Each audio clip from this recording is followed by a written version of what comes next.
సంగతి పక్కన పెట్టినా ఈ సెట్లో మేము పోటీ చేస్తామని చెప్పుంటే అయిపోతుంది కదా.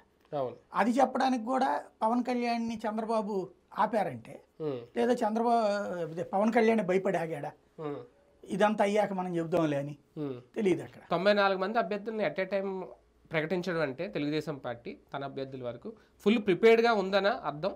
ఆ ప్రిపరేషన్ అనేది ఉంటే కనుక మొత్తం ప్రకటించుకోవచ్చు కదా, ఎందుకు చేయలేదు? పక్కగానే ఉంది దాని ప్రిపరేషన్, అది ఉంది, దానికి ఉంది దాని దగ్గర.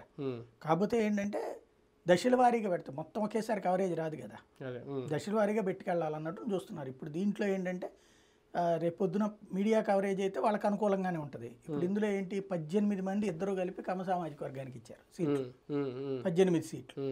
అట్లాంటి లెక్కలని రేపు వస్తాయి కదా. ఇందులో యూత్ ఎంతమందికి ఇచ్చారంటే 22 మందికి ఇచ్చారు. దాదాపు 40, 60లో ఉన్నటువంటి వాళ్ళకి దాదాపు 35 మందికి అట్లా ఇచ్చారు. ఈ లెక్కలన్నీ రేపు పొద్దున్న చూస్తారు. ఇది అయిపోయాక నెక్స్ట్ దశల వారీగా పెట్టడమే. ఎస్టీలకు కూడా 18 ఇచ్చినట్టున్నారు, ఎస్టీలకు 3. అదే వాళ్ళ సీట్లే కదా. ఓసీ సీట్లలో బీసీ ఎస్టీకి వచ్చినట్టు ఏం కనిపించలేదు. అది ఉంటే చెప్పుండేవాళ్ళు. అలాగని ఈయన పాటించిన సామాజిక న్యాయం ఎంతవరకు ఈ లిస్టులో కనిపించింది? ఇక్కడ సామాజిక న్యాయం అంటే ఇప్పుడు కమ్మ సామాజిక వర్గానికి 18 ఇచ్చాక ఇంకా సామాజిక న్యాయం ఎట్లా అవుతుంది? అదే ఉంటే ఆయనే చెప్పేవాడు కదా, బీసీలకు మేము ఇన్ని ఇచ్చాము.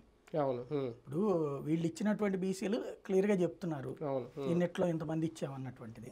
వీళ్ళ దగ్గర ఆ ముక్క చెప్పలేకపోతున్నారు. ఓసీ సెట్లలో బీసీలకు ఇచ్చారు వీళ్ళు.